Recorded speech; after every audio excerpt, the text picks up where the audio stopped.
नमस्कार विद्यार्थी मित्रांनो, welcome back to my channel. मी भाग्यश्री.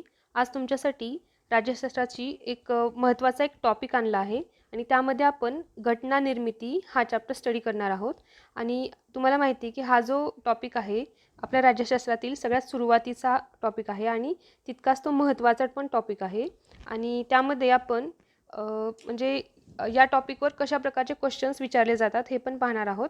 आणि इथे मी स्वतःचे एक हँड रिटन नोट्स वापरलेले आहेत. तुम्ही पाहतच आहेत की जे आपला लक्ष्मीकांतच्या पुस्तकामध्ये जे पण डेटा दिलेला आहे तर त्यातील सगळ्यात महत्त्वाचे जे पॉईंट्स असतील ते सगळे पॉईंट्स आणि सगळ्या क्वेश्चन पेपरचं ॲनालिसिस करून मी स्वतः हे नोट्स काढलेले आहेत. ओके, चला तर डायरेक्ट टॉपिककडे वळूया. यामध्ये सगळ्यात पहिला महत्त्वाचा फॅक्ट आहे की आपली घटना निर्मिती जी झाली त्यासाठी जी आपली संविधान सभा होती, ज्यांनी आपली घटना तयार केली, तर ती सभा म्हणजे सगळ्यात अगोदर त्याची संकल्पना, त्याची आयडिया सुचणं खूप महत्त्वाचं आहे.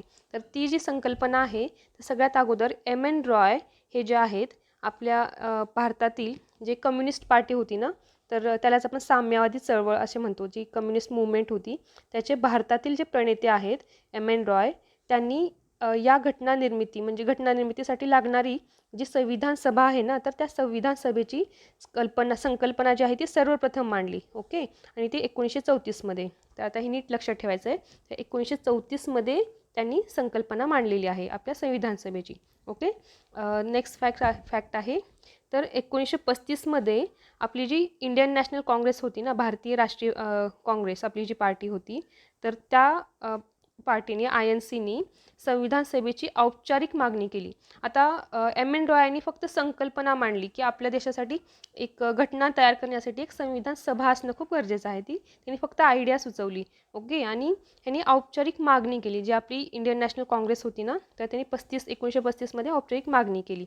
ओके, आणि त्यानंतर 1938 मध्ये आपले जवाहरलाल नेहरू जे आहेत त्यांनी काँग्रेसच्या वतीने, म्हणजेच आपली इंडियन नॅशनल काँग्रेस ही जी पार्टी आहे ना, तर त्यांच्या वतीने नेहरूंनी संविधान सभेची निवड, म्हणजे आपली जी संविधान सभेची जी संकल्पना मांडली गेली आणि त्याची मागणी केली गेली, तर त्याची निवड जी आहे ना, तर ती निवड प्रक्रिया कशी होईल याची मागणी केली. म्हणजे ती जी निवड प्रक्रिया आहे तर ती प्रौढ मतदानाद्वारे व्हायला पाहिजे आणि कुठल्याही बाह्य प्रभावाविना करण्याची त्यांनी मागणी केली. ओके, म्हणजे एखादी निवड करत असताना त्यामध्ये कुणाची इन्व्हॉल्वमेंट असू शकते, तर म्हणजे जसे की ब्रिटिशर्स त्यामध्ये इन्व्हॉल्व होण्याची दाट शक्यता होती. तर त्याचा प्रभाव न पडता, म्हणजे स्वतः भारतीय त्याच्यामध्ये इन्व्हॉल्व असावं, बाकीचे बाहेरचे कोणी असायला नको आहे.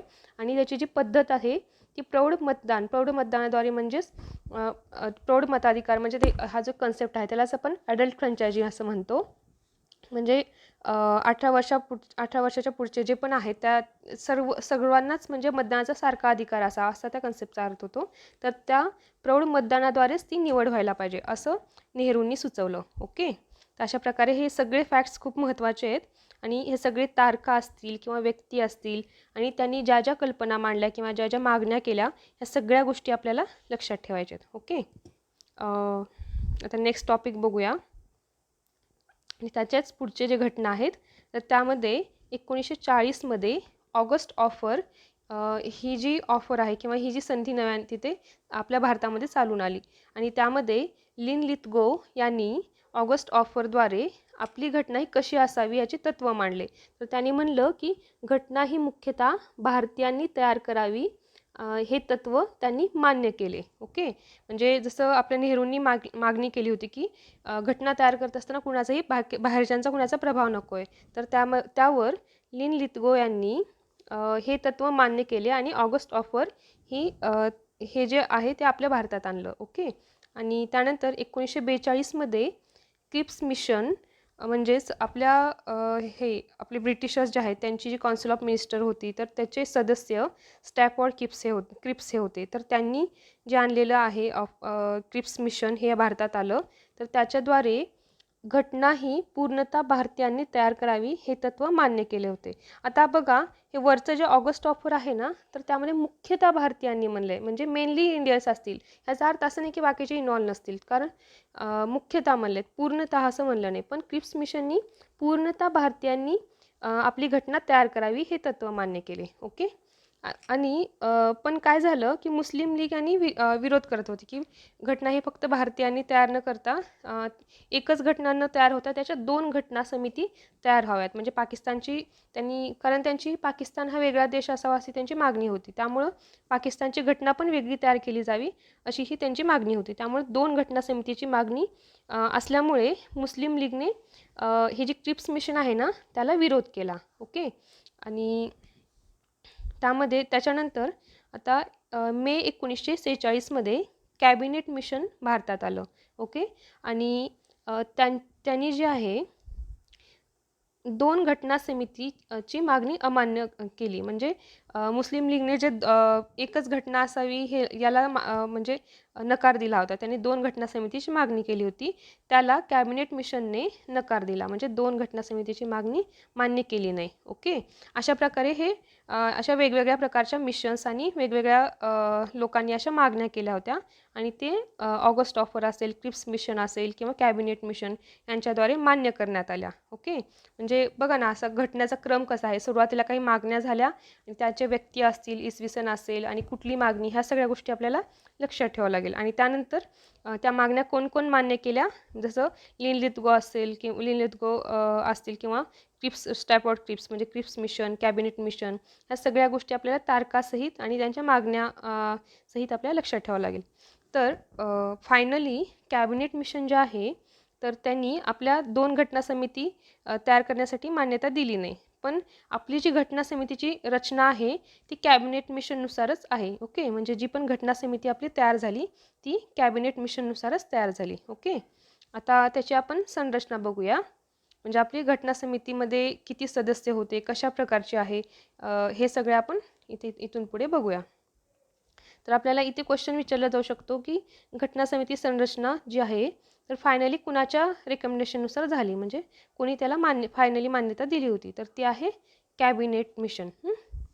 ओके. आता आपण बघूया यामध्ये आता घटनेचे एकूण सदस्य किती होते, तर ते आहेत 389 आणि त्यानंतर ते 2 भागात डिवाईड केले होते. ओके.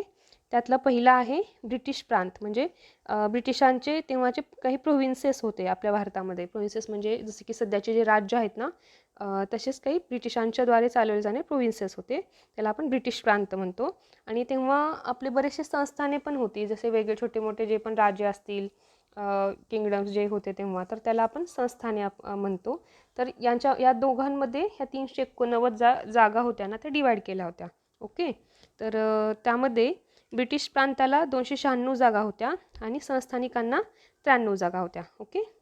आता परत ह्या ब्रिटिश प्रांताच्या ज्या जागा आहेत त्या परत 2 भागामध्ये डिवाईड केल्या होत्या. त्यातलं पहिलं आहे गव्हर्नरचे प्रांत, म्हणजे प्रत्येक प्रांताला काही गव्हर्नर नेमलेला असायचा. पण काही जे 4 प्रांत होते ते डायरेक्ट चीफ कमिशनर जो आहे भारताचा तर त्याच्या अंडर ते चालवले जात. ओके. तर अशा प्रकारे त्याची विभागणी आहे. त्यात आपण पाहिलं की एकूण सदस्य 389, ते 2 भागात डिवाईड केलं.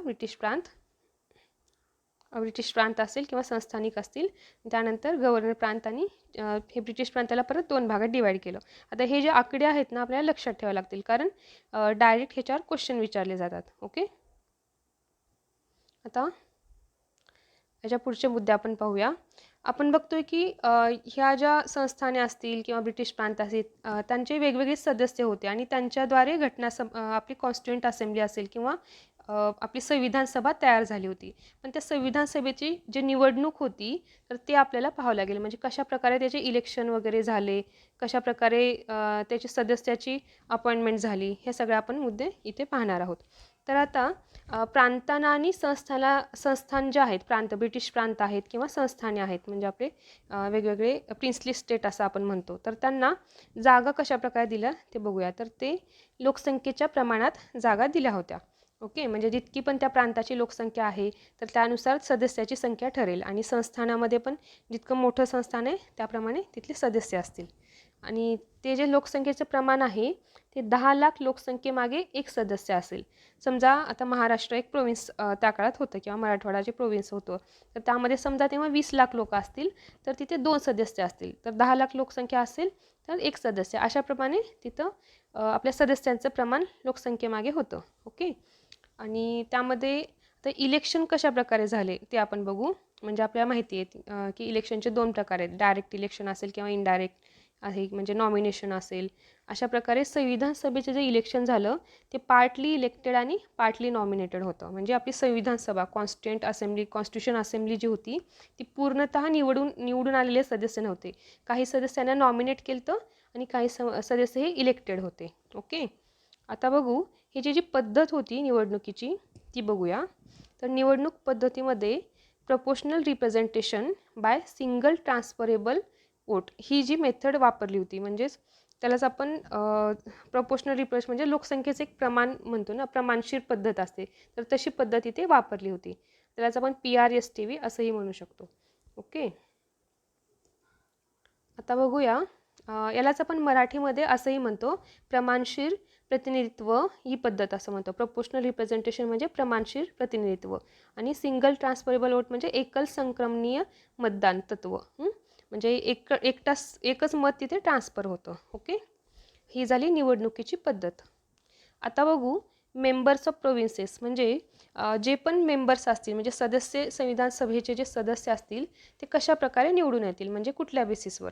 म्हणजे जसे की अगोदर 1935च्या कायद्यानुसार निवडणुकीची काही पद्धत होती, म्हणजे सदस्याची काही अटी लागू केल्या होत्या. म्हणजे फक्त जे की संपत्तीच्या बेसिसवर असेल किंवा शिक्षणाच्या बेसिसवरच तुम्हाला वोट करण्याचा अधिकार होता. ओके. म्हणजे जो राईट टू वोट आहे आणि तशा प्रकारेच ते मेंबर्स निवडले जायचे. पण इथे हे जे प्रॉव्हिन्सेस आहेत त्याचे मेंबर्स म्हणजे संविधान सभेचे ते इलेक्टेड ऑन लिमिटेड ॲडल्ट फ्रँचायझीवर होते. म्हणजे काही लिमिटेड ॲडल्ट फ्रँचायझी होती. म्हणजे ॲडल्ट फ्रँचायझी तर होते म्हणजे मताधिकार 18 वर्षाच्या पुढच्यांना होते, पण लिमिटेड होते. म्हणजे सगळ्यांनाच मतदान करण्याचा अधिकार नव्हता. म्हणजे त्यामध्ये काही अटी असतील जसे की शिक्षण असेल, परत संपत्ती असेल, अशा बऱ्याच प्रकारच्या म्हणजे लिमिटेशन होते. ओके. आता बघू हे झालं मेंबर्स ऑफ प्रोव्हिन्सेस झाले जे की elected on limited adult franchise. आता याच्यावर क्वेश्चन विचारला जाऊ शकतो की म्हणजे प्रोव्हिन्सेसचे मेंबर कशाप्रकारे इलेक्ट केले होते. ओके. तर आता प्रिन्सली स्टेट्सचे मेंबर्स कसे इलेक्ट केले होते ते आपण बघूया. तर प्रिन्सली स्टेट्सचे मेंबर्स आहेत ते nominated by head of that princely state होते. म्हणजे तिथला प्रिन्सली स्टेट म्हणजे संस्थाने जे आहेत ना, आता हे मेंबर्स ऑफ प्रोव्हिन्सेस जे आहेत ना ते प्रांत आहेत. ओके. ब्रिटिशांचे. आणि हे जे आहेत ते प्रिन्सली स्टेट म्हणजे संस्थाने. तर संस्थानाचे जे सदस्य आहेत त्यांचं नॉमिनेशन केलं होतं. म्हणजे ते इलेक्शन झालं नव्हतं त्यांचं. तर ते जिथले पण राजा असतील प्रिन्सली स्टेटचे जे हेड असतील ना, head of that princely state ते त्यांना नॉमिनेट करत होते. ओके. आता हे जे जागांची विभागणी झाली होती म्हणजे जितक्या पण जागा म्हणजे सदस्यांना दिल्या होत्या ते काही 3 गटामध्ये त्यांची विभागणी झाली होती. आपल्याला माहिती की आपल्या भारतात तेव्हा बरेचसे धर्म होते, बरेचसे जाती धर्माचे लोक होते. तर त्यांची जी विभागणी केली होती तर ती 3 गटामध्ये झाली. पहिला आहे शीख, त्यानंतर मुस्लिम आणि बाकी साधारण. आता या साधारणमध्ये ओपन, SC, ST अशा सगळ्याच जे जाती धर्म असतील ते सगळेच याच्यामध्ये इन्व्हॉल्व होते. आणि बाकी शीख ही जी मायनॉरिटी होती त्यांना एक वेगळं हे दिलं होतं. ओके. आता बघा ह्या ज्या निवडणुका झाल्या होत्या आपल्या संविधान सभेच्या त्यामध्ये काही जागांची जी विभागणी केली होती त्यामध्ये कुठल्या पार्टीला किती मतं मिळाले हे इथे दिलेलं आहे. तर या निवडणुका ज्या आहेत त्या जुलै-ऑगस्ट 1946मध्ये झाल्या होत्या. जुलै आणि ऑगस्ट 1946. आता ही तारीख तुम्हाला लक्षात ठेवावी लागेल. त्यानंतर आपण पाहिलं की ब्रिटिश प्रांत ज्यासाठी 296 जागा होत्या त्यासाठी या निवडणुका झाल्या होत्या आणि बाकीच्या ज्या जागा होत्या 93 संस्थानांसाठी होत्या. तर त्यामध्ये 296 मध्ये कोणत्या पार्टीला किती वोट मिळाले हे आपण बघू. म्हणजे किती जागा मिळाले. ओके. तर त्यामध्ये काँग्रेसला 208 जागा मिळालेत, मुस्लिम लीगला 73 जागा. त्यानंतर बाकीच्या ज्या पार्टी आहेत युनियनिस्ट पार्टी असेल, कम्युनिस्ट पार्टी असेल, नंतर युनियनिस्ट, आता ह्या सगळ्या ज्या पार्टी आहेत जसे कृषक प्रजा पार्टी आणि शेड्यूल कास्ट शीख ह्याच्या सगळ्या ज्या पार्टी आहेत तर त्या प्रत्येक पार्टीला प्रत्येकी 1 जागा मिळाली होती. ओके. आणि अशा प्रकारे जे आहे आपल्या 296 जागाचं डिव्हिजन कसं झालं होतं हे सगळं आपल्याला इथे दिलेलं आहे. आणि इथे क्वेश्चन कसा विचारला जातो ते आपण बघूया की एखादी पार्टीचं नाव देतात आणि त्यामध्ये त्याला संविधान सभेमध्ये किती जागा होत्या किंवा किती सदस्य होते हे आपल्याला विचारलं जातं. आणि इथे बघा, काँग्रेस जे आहे त्याला 208 म्हणजे सगळ्यात जास्त जागा होत्या. त्यानंतर मुस्लिम लीगचा सेकंड नंबर येतो. त्यानंतर बाकीच्या छोट्या पार्टीज आणि अपक्ष पण काही उमेदवार तिथे होते. ओके, त्यावेळेस पण जे अपक्ष उमेदवार कॉन्स्टिट्यूंट असेंब्लीमध्ये होते. तर त्यासाठी 8 जागा होत्या. ओके, म्हणजे 8 सदस्य हे अपक्ष होते. ओके, आता बघूया, हे आपण सगळे पार्टीज पाहिलेत. तर त्यामध्ये आपण 296 जागासाठी पाहिलं होतं. ओके, पण बाकीचे जे संस्थाने होती तर त्यातले जे 93 सीट्स होते ना संस्थानांचे म्हणजे प्रिन्सली स्टेट्सचे, त्या जागा भरल्या गेल्या नव्हत्या. म्हणजे not princely states not filled. आणि कारण काय याचं, because they decided to stay away from constitution assembly. म्हणजे त्यांना हे अशा प्रकारे घटनेमध्ये त्यांना इन्व्हॉल्वच व्हायचं नव्हतं. म्हणजे जे आपली घटना स्वतंत्र देश होणार होता त्यामध्ये ते इन्व्हॉल्व होण्यासाठी इच्छुक नव्हते. त्यामुळं किंवा त्यांच्या काही मागण्या असतील असं पण असू शकतं. तर त्यामध्ये त्यांनी ह्या सगळ्यापासून दूर राहायचं ठरवलं. ओके, म्हणजे घटना समितीपासूनच दूर राहायचं त्यांनी ठरवलं. त्यामध्ये सगळेच संस्थानित येतात. म्हणजे 93 सीट्स जे होते ना प्रिन्सली स्टेटसाठी संस्थानांसाठी, ते सगळे यामध्ये येतात. आणि त्यामध्ये अजून जे महत्त्वाचे जे 2 व्यक्ती होते ना, जसं की महात्मा गांधी आहेत आणि MA जिन्ना, हे 2 जे खूप महत्त्वाचे व्यक्ती होते. आणि ह्या दोघांमध्ये भारत आणि पाकिस्तान ह्याचं जे डिव्हिजन आहे त्यामध्ये मतभेद झाले होते. जिन्नांना स्वतंत्र त्यांना पाकिस्तान हवा होता, ज्यासाठी महात्मा गांधी जे इच्छुक नव्हते, त्यांना ते सहमत नव्हते त्यांच्याशी. तर हे जे 2 महत्त्वाचे व्यक्ती होते ते हे दोघंच ह्या घटना समितीमध्ये इन्व्हॉल्व नव्हते. म्हणजे हे दोघं त्या घटना समितीचा सदस्यच नव्हते. आपली जी संविधान सभा आहे त्याचा ते दोघंच सदस्य नव्हते. आता हे यावर बऱ्याच वेळेस क्वेश्चन विचारला गेलेला आहे. ओके, आता हे सगळेच फॅक्ट्स आहेत, त्याच्यामध्ये सेंटेन्सेसमध्ये क्वेश्चन विचारले जात आहेत आणि बरेचदा विचारलेले पण आहेत. ओके, त्यामुळे या चॅप्टरचे सगळेच फॅक्ट्स इम्पॉर्टंट आहेत, हे सगळे आपल्याला लक्षात ठेवावं लागेल. आता बघा, पुढचा मुद्दा, assembly had representation of all sections of Indian society including women of all that sections. आता ही जी कॉन्स्टिट्यूंट असेंब्ली होती म्हणजे आपली संविधान सभा जी होती, त्यामध्ये जे रिप्रेझेंटेशन होतं तर त्यामध्ये सगळेच सेक्शन इन्व्हॉल्व होते. म्हणजे जितके पण जाती धर्म असतील, जितके पण प्रांत असतील, हे समाजातले सगळे सेक्शन म्हणजे सर्व भाग भारतीय समाजातील इन्व्हॉल्व होते. शिवाय त्यांच्यामध्ये विमेन्स पण होते. म्हणजे सगळ्या सेक्शनचे जे पण जितक्या पण कास्ट असतील, शेड्यूल कास्ट असतील, शेड्यूल ट्राईब, ह्या सगळ्या सेक्शन्सचे असतील किंवा शीख मुस्लिम वेगवेगळे जे पण धर्म आहेत, मेजॉरिटी मायनॉरिटी, ह्या सगळ्यांचे रिप्रेझेंटेशन संविधान सभेमध्ये होतं. तर याच्यामध्ये क्वेश्चन विचारला जाऊ शकता की काही ठराविक सेक्शन्सच इन्व्हॉल्व होते असं विचारलं जाऊ शकतं. ओके, आता बघूया पुढचे मुद्दे. आता आपण घटना समितीमध्ये कोण कोण इन्व्हॉल्व होतं, कुठल्या पार्टीसाठी किती मतं, किती जागा होते आणि कशाप्रकारे निवडणूक झाली हे सगळं पाहिलं.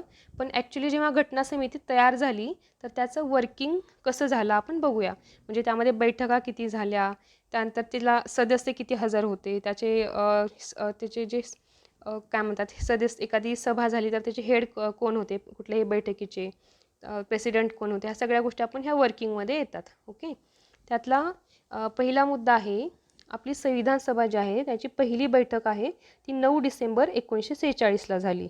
ओके, आणि त्यामध्ये मुस्लिम लीग जे आहे तर त्यांनी या पहिल्या सभेवर म्हणजे पहिली जी बैठक झाली त्याच्यावर बहिष्कार टाकला. आता कारण आपल्याला माहितीच आहे की त्यांना भारताची जी संविधान सभा होती किंवा संविधान तयार होणार होतं त्याला त्यांची मान्यता नव्हती. कारण त्यांना स्वतंत्र पाकिस्तानासाठी वेगळी घटनाच पाहिजे होती, त्यांना वेगळी घटना तयार करायची होती.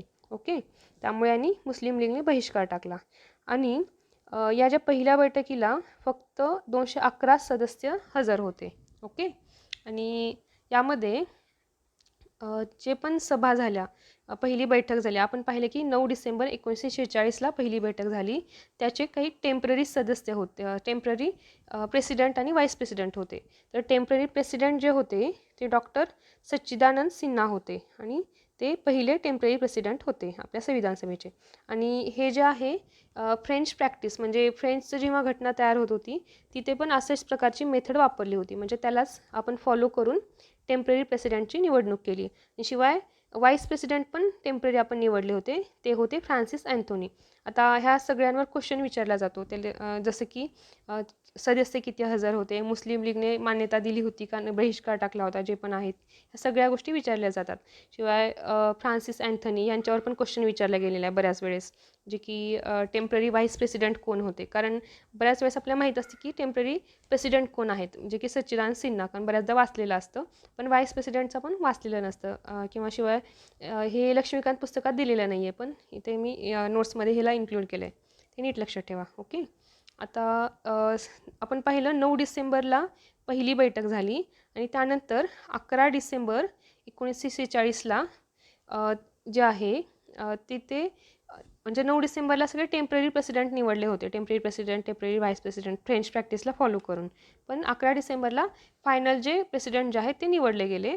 तर ते आहेत पहिले डॉक्टर राजेंद्र प्रसाद, जे आपले कॉन्स्टिट्यूंट असेंब्लीचे पहिले प्रेसिडेंट होते. त्यानंतर पहिले जे व्हाईस प्रेसिडेंट आहेत ते आहेत S.C. मुखर्जी. आणि B.N. राव हे आपल्या घटनेचे सल्लागार होते, म्हणजे घटना कशी तयार केली जाईल त्यालाच आपण कॉन्स्टिट्युशनल ॲडवायझर असं म्हणतो.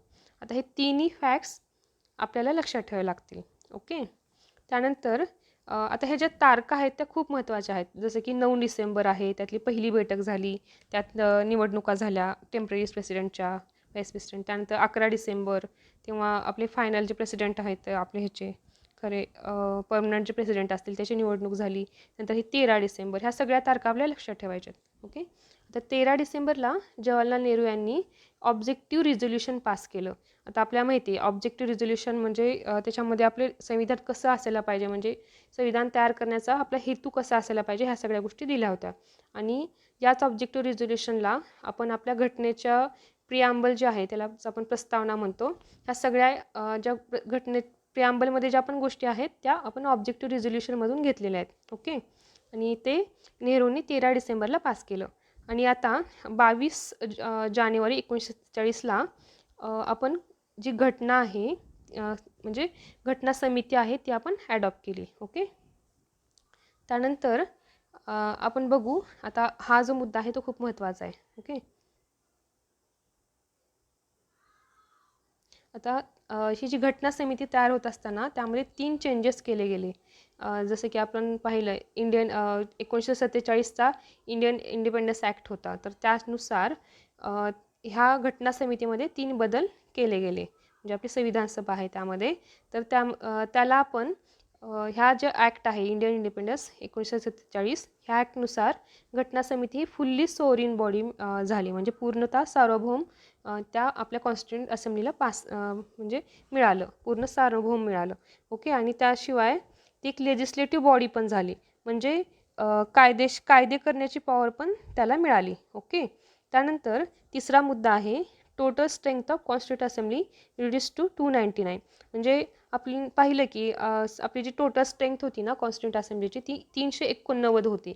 तर त्यामधले बरेचसे संस्थानिकांनी त्यामध्ये इन्व्हॉल्व झाले नाहीत नंतर. त्यानंतर ब्रिटिश प्रांतामध्ये पण काही ठराविक ठिकाणीच निवडणुका झाल्या असतील किंवा असे जे पण प्रॉब्लेम आहेत ह्या सगळ्या त्यामध्ये त्याचे मेंबर्स रिड्यूस झाले आणि 389 पासून फक्त 299च त्याची स्ट्रेंथ राहिली. जसं की आपण पाहिलं ओरिजिनली ते 389 होते, त्यामध्ये 296 ब्रिटिश प्रॉव्हिन्सेस आणि 93 हे संस्थाने होते प्रिन्सली स्टेट्स. त्यामध्ये 296 पैकी 229 सदस्य झाले आणि 93 जे संस्थाने होते ते सुरुवातीला दूरच होते. त्यातले काही 70 जण परत इन्व्हॉल्व झाले इलेक्शनमध्ये आणि त्यातले फक्त 70च राहिले 93मध्ये. अशा प्रकारे टोटल 299 राहिले. ओके. आता हे जे आकडे आहेत ते तुम्हाला लक्षात ठेवावेच लागतील, कारण बऱ्याच वेळेस ह्याच्यावर क्वेश्चन विचारलेला आहे. ओके. आता त्यातला अजून एक महत्त्वाचा मुद्दा, ह्या 299 पैकी सर्वाधिक प्रतिनिधी जे होते ते संयुक्त प्रांताचे होते, जे की 55 सदस्य होते संयुक्त प्रांत. आता आपल्याला माहिती आहे UP सध्याचा जो UP आहे तोच भाग तेव्हा युनायटेड प्रोव्हिन्स म्हणून ओळखला जात होता. ओके. त्याला संयुक्त प्रांत असं म्हणलं जायचं. आणि आताही ते खूप मोठं राज्य आहे आणि त्याच्याच आसपासचा भाग हे सगळं बनून तिथे संयुक्त प्रांत तेव्हाचं ओळखलं जायचं, म्हणजे की सगळ्यात जास्त प्रतिनिधी होते. ओके. आता पुढचे मुद्दे बघूया. आपण आतापर्यंत संविधान सभेचं वर्किंग पाहिलं, कशाप्रकारे ती तयार झाली, कसे सदस्य अध्यक्ष होते. तर अजून एक महत्त्वाचा मुद्दा म्हणजे संविधान सभेची 2 कार्य. आता जे दोन कार्य म्हणजे संविधान सभेवर दोन महत्त्वाचे कार्य सोपवले गेले होते. आता यावर पण एकदा MPSC प्रीमध्ये काहीतरी क्वेश्चन विचारला गेलेला आहे. ओके, म्हणजे संविधान सभा फक्त संविधान तयार करण्याचंच काम करत नसून त्याला इतरही कार्य दिलं होतं. पहिलं सगळ्यात महत्त्वाचं कार्य म्हणजे मेकिंग ऑफ कॉन्स्टिट्यूशन, म्हणजे संविधान सभा तयार करणं, आणि त्याचे अध्यक्ष होते डॉक्टर राजेंद्र प्रसाद, आपण पाहिलेलंच आहे. शिवाय आपली जी संविधान सभेचं दुसरं महत्त्वाचं कार्य जे सोपवलं होतं ते आहे इनेक्टिंग ऑफ ऑर्डिनरी लॉज, म्हणजे बाकीचे जे साधारण कायदे होते, म्हणजे संविधानातले घटनेतले जे कायदे असतील आर्टिकल्स, ते म्हणजे घटनात्मक कायद्याव्यतिरिक्त बाकीचे जे कायदे होते ते तयार करण्याचं पण काम संविधान सभेवर सोपवलं होतं. आणि त्याचे अध्यक्ष होते GV मावळणकर. ओके, हे दोन व्यक्ती आणि हे दोघांचे कामं हे आता ह्याच्यावर क्वेश्चन विचारलेलं आहे.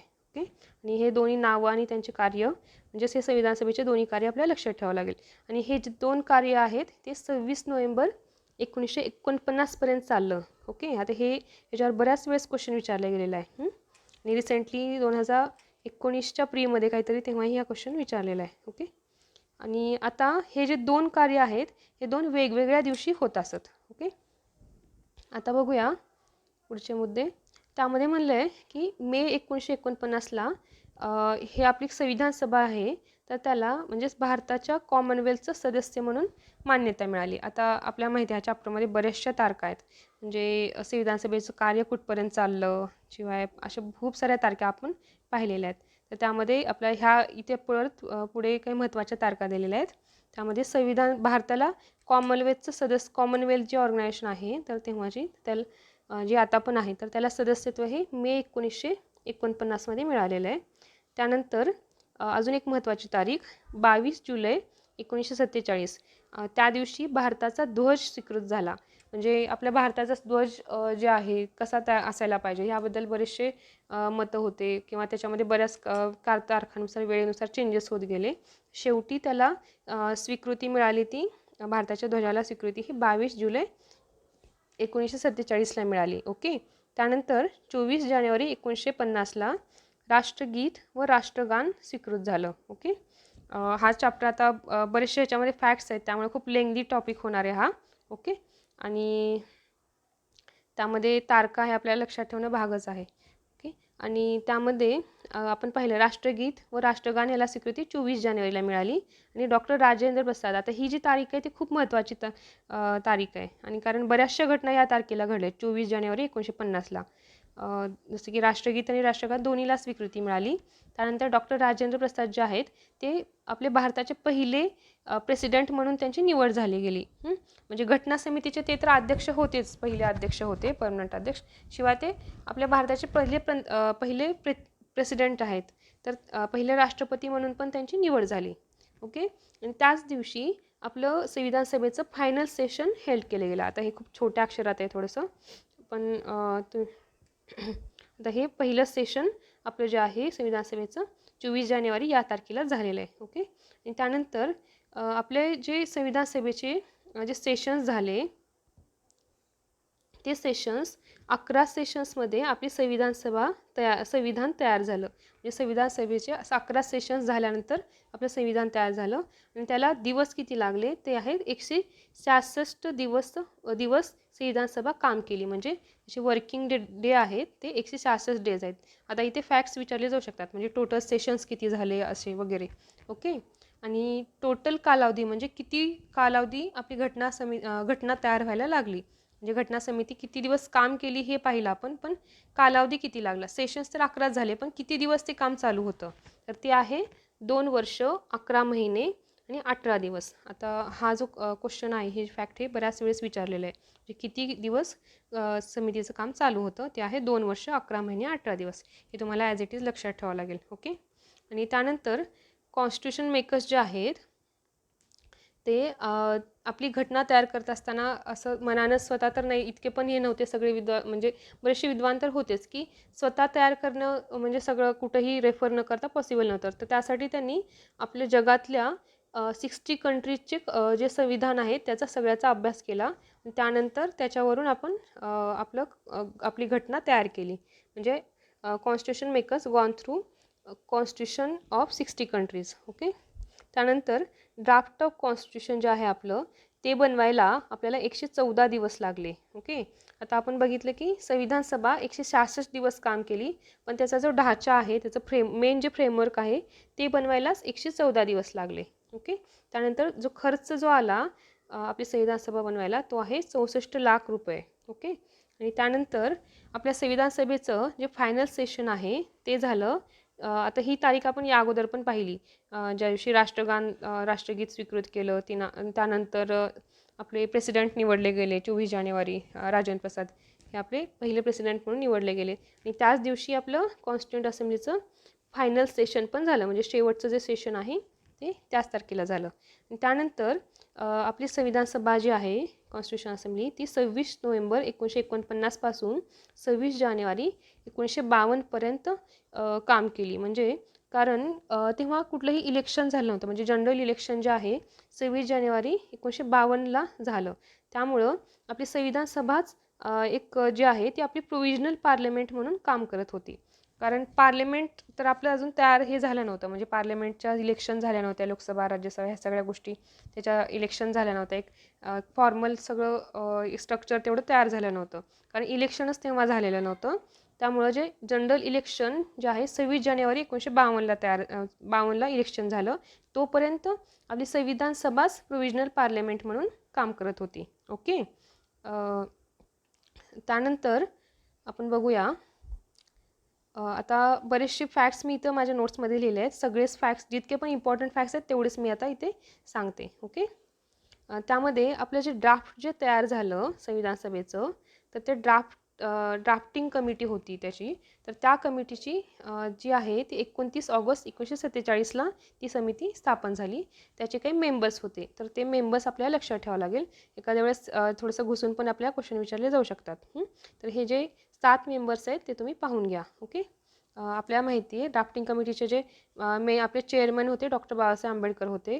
शिवाय त्याचे सदस्य तुम्ही वाचून घ्या. आणि त्यानंतर ह्याच्यामध्ये आपलं जे ड्राफ्ट तयार केलं गेलं आपल्या कॉन्स्टिट्यूशन ऑफ इंडियाचं, त्याचं फर्स्ट ड्राफ्ट जे आहे ते 1 फेब्रुवारी 1948मध्ये पब्लिश केलं गेलं. आणि त्यानंतर काय झालं की आपले संविधान म्हणजे स्वतःच तयार न करता, म्हणजे सगळ्या काही गोष्टी संविधान सभा स्वतःच ठरवली नाही की संविधान कसं असायला पाहिजे. तर त्यामध्ये त्यांनी जे पण ड्राफ्ट तयार झालं, तर त्यामध्ये लोकांची पण मतं घेतली गेली की याच्यामध्ये काय अमेंडमेंट करायचे आहेत का, काही याच्यामध्ये चेंजेस करायचे आहेत का. तर त्यासाठी हे लोकांकडे दिलं गेलं पहिलं ड्राफ्ट.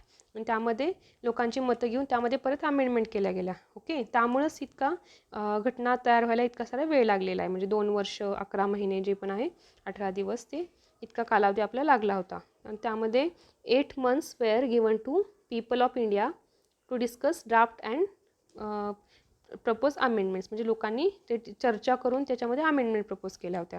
त्याच्यानंतर आपण पाहिलं की फेब्रुवारी 1948ला पहिला ड्राफ्ट तयार केला गेला, पब्लिश केला. आणि सेकंड ड्राफ्ट जो आहे ऑक्टोबर 1948ला तयार केला गेला. आणि त्याच्यानंतर फायनल जो ड्राफ्ट आहे तो आहे 4 नोव्हेंबर 1948ला, म्हणजे एकाच वर्षात हे तिन्ही ड्राफ्ट पब्लिश केले होते. आता तिसरा जो फायनल ड्राफ्ट आहे त्याचे वेगवेगळे रीडिंग झाले होते, त्याचे 3 रीडिंग झाले होते. आता इतक्या सगळ्या तारखा आपल्या एवढे विचारलं जात नाही, पण ह्याची जी थर्ड रीडिंग आहे ना ती झाली होती 14 नोव्हेंबर 1949ला. ओके. आता ह्याचं ड्राफ्टची फायनल रीडिंग 14 नोव्हेंबर 1949 ही ॲटलिस्ट तारीख आपल्याला लक्षात ठेवावं लागेल. ओके. आता बघू, हे जे आपलं ड्राफ्ट आहे, motion of draft of constitution passed on 26 November 1949. आता 26 नोव्हेंबर 1949ला आता ही जी तारीख आहे ती आपल्या प्रस्तावनेमध्ये पण दिलेली तारीख आहे, म्हणजे आपलं प्रिॲम्बल जे आहे त्यातली जी तारीख आहे त्याच दिवशी आपलं फायनल ड्राफ्टचं जे मोशन आहे ते पास झालं होतं. कारण आता हे यावर क्वेश्चन विचारला जाऊ शकतो, त्यामुळे परत ही तारीख आपल्याला लक्षात ठेवावी लागेल. ओके. आणि it received the signatures of members and president. आणि त्याच तारखेला आपल्या संविधान सभेचे मेंबर्स असतील किंवा प्रेसिडेंट आहेत ह्या सगळ्यांच्या सह्या पण झाल्या होत्या. ओके. जितके पण मेंबर्स त्या दिवशी प्रेझेंट होते आणि आपले प्रेसिडेंट होते संविधान सभेचे, त्यांनी सह्या केल्या. म्हणून ही तारीख ही खूप महत्त्वाची तारीख आहे, म्हणजे ह्या पूर्ण चॅप्टरमधली असेल किंवा पूर्ण संविधानातच. आणि ही खूप महत्त्वाची तारीख आहे. आणि ही आपल्याशिवाय प्रिॲम्बलमध्ये पण याच तारखेचा समावेश केलेला आहे, 26 नोव्हेंबर 1949. आता जे 389 जे मेंबर होते त्यातले फक्त 289 मेंबरच आपल्या घटना समितीमध्ये ॲक्च्युली इन्व्हॉल्व झाले आणि त्यामध्ये 26 नोव्हेंबर या तारीख जी आहे ना फायनल आपलं ड्राफ्टचं मोशन आपल्या कॉन्स्टिट्यूशनचं जे ड्राफ्ट आहे त्याचं मोशन पास ज्या दिवशी झालं 26 नोव्हेंबर 1949 त्या दिवशी फक्त ह्या 299 पैकी फक्त 284 लोक प्रेझेंट होते. ओके. आणि त्याच दिवशी म्हणजे त्या तारखेला आपल्या कॉन्स्टिट्यूशनवर सह्या झाल्या. ओके. आणि constitution adopted on 26 November 1949 consist preamble 395 articles and 8 schedules. म्हणजे त्या दिवशी जे ड्राफ्ट त्या दिवशी पब्लिश झालं ज्याच्यावर सह्या झाल्या त्यामध्ये आपल्या प्रस्तावनेचा समावेश होता आणि आर्टिकल्स 395 होते आणि 8 शेड्यूल्स होते. ओके. अशा प्रकारे सगळे हे महत्त्वाचे फॅक्ट्स आहेत. ओके. आता बघा काही महत्त्वाचे थोडे मुद्दे अजून राहिलेले आहेत. त्यामध्ये आता जी घटना आपल्या 26 नोव्हेंबरला जे ड्राफ्ट तयार झालं त्यावेळेस पूर्ण घटना सगळी अंमलात आणली नाही. कारण आपल्याला माहिती की 26 जानेवारी 1950ला आपली घटना अंमलात आली होती. पण त्यातले काही प्रोव्हिजन्स जे आहेत some provisions came into force on 26 November. म्हणजे ज्या दिवशी सह्या झाल्या त्या दिवशी काही घटनेतले काहीच प्रोव्हिजन्स म्हणजे काहीच जे आर्टिकल्स आहेत ते अंमलात आणले गेले होते. त्यातले काही आर्टिकल इथे मी दिलेले आहेत. ओके. कारण आता मला वाटतं ह्याच्यावर 2018च्या MPSC प्रीमध्ये यावर क्वेश्चन विचारला गेलेला आहे आणि बऱ्याचशा मेन्स एक्झाममध्ये MPSCच्या मेन्समध्ये पण बऱ्याच वेळेस त्याच्यावर क्वेश्चन विचारला आहे. तर त्यामध्ये काही आर्टिकल्स आहेत जसे की सिटिझनशिपशी हा जो चॅप्टर आहे त्याच्याशी रिलेटेड काय आर्टिकल आहेत. त्यानंतर इलेक्शनशी रिलेटेड असे बरेचसे आर्टिकल तुम्ही इथले फॅक्ट्स बघून घ्या कारण आपल्या हे लक्षातच ठेवावं लागेल ॲज इट इज हे आर्टिकल्स जे पण ते आर्टिकल्स आहेत तर कुठले ते आधीच इन्व्हॉल्व केले म्हणजे अंमलात आले होते लक्षात ठेवावं लागेल. त्यानंतर आपण बघूया त्यानंतर बाकीचं जे संविधान आहे ते कधी अंमलात आणलं गेलं. मी तुम्हाला मगाशी सांगितलं की 26 जानेवारी 1950 म्हणजे काही दिवसांनीच म्हणजे 24 नोव्हेंबर आपण बघितलं 26 नोव्हेंबर 1949ला काही प्रोव्हिजन अंमलात आले आणि 26 जानेवारी 1950ला पूर्ण संविधानच अंमलात आलं गेलं. ओके. बाकीचे जे राहिलेले आणि त्याच दिवशी आपलं रिपब्लिक डे पण आहे. ओके. म्हणजे रिपब्लिक डे ज्या दिवशी होतं त्याच दिवशी ज्या दिवशी आपले जे प्रोव्हिजन्स सगळंच कॉन्स्टिट्यूशन अंमलात आलं त्याच दिवशी आपण रिपब्लिक डे पण साजरा करतो. ओके.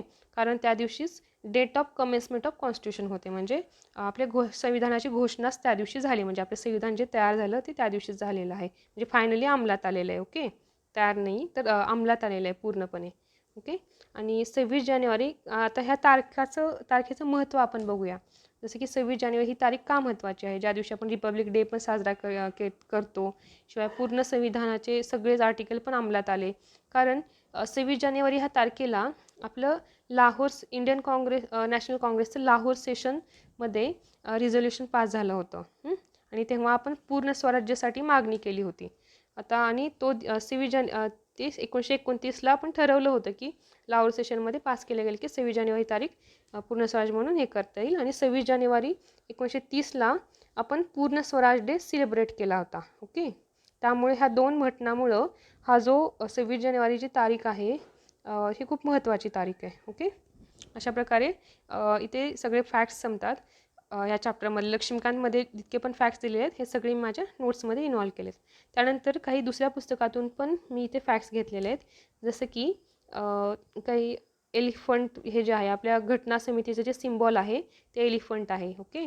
त्यानंतर आपल्या घटना समितीचे सेक्रेटरी ज्या होते जसं आपण कॉन्स्टिट्यूशनल ॲडवायझर पाहिले, प्रेसिडेंट पाहिले, व्हाईस प्रेसिडेंट पाहिले तसं सेक्रेटरी पण आपल्या संविधान सभेचे होते. ते होते HVR अय्यंगार. त्यानंतर SN मुखर्जी जे आहे ते चीफ ड्राफ्टमॅन ऑफ कॉन्स्टिट्यूंट असेंब्ली होते. आपल्या घटनेचे चीफ ड्राफ्टमॅन होते SN मुखर्जी. त्यानंतर जे ओरिजिनल कॉन्स्टिट्यूशन जे आहे ते आपली घटना जी लिहिलेली आहे ना ती सगळ्यात जुनं जी घटना आहे ओरिजिनल ती इटॅलिक स्टाईलमध्ये लिहिलेली होती म्हणजे हाताने लिहिलेली होती. Okay. Hand written in italic style. त्यानंतर जे कॅलिग्राफर होते आपल्या घटनेचे तर ते होते प्रेम बिहारी नरेन रायजादा. ओके. आता हे जे नावं एकदा आपल्याला व्यवस्थित डोळ्याखून घालणं गरजेचं आहे कारण याच्यावर पण आपल्या क्वेश्चन विचारले जाऊ शकतात. ओके. अशा प्रकारे हा सर्व घटना निर्मिती हा टॉपिकच आपण या लेक्चरमध्ये घेतलेला आहे. ओके. आणि त्यामध्ये प्रत्येक फॅक्ट जो आहे आपल्या परीक्षेशी रिलेटेड किंवा एक्झाम ओरिएंटेड आपण असं म्हणू शकतो, ते प्रत्येक फॅक्ट आपण इथे कवर केलेला आहे. आणि एवढा जरी व्हिडिओ तुम्ही जो पाहिला, इतके जे माझे नोट्स तुम्ही स्टडी केले आणि हा व्हिडिओ परत जरी तुम्ही पाहिला ना व्यवस्थितपणे, तर तुम्हाला परत दुसरीकडून हा चॅप्टर वाचायची गरज नाही. शिवाय लक्ष्मीकांतमधून पण परत सगळ्या गोष्टी वाचण्याची गरज नाही आहे. ओके.